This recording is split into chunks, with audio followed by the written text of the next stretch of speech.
Hi guys, so today I will learn how to create this three different types of scroll effects, and it will be very easy.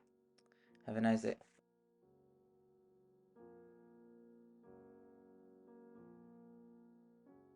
As you see here is very simple view, just array of images with scroll view and lazy stack.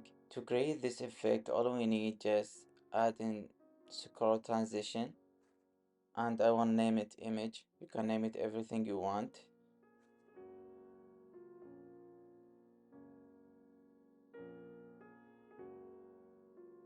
After that we type image, so what you want to happen to the image when we scroll.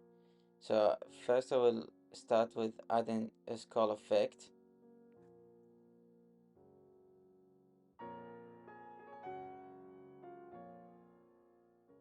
Is identity, that means is the image in the view, in center of the view. So if it is in the view, I want just 1 will be 100%, else I want 0.8, like smaller.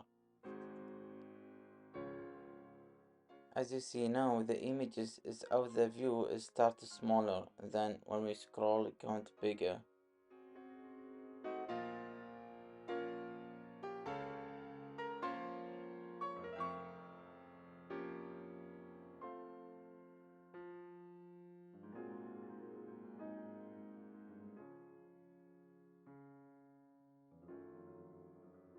And for the blur we do just the same.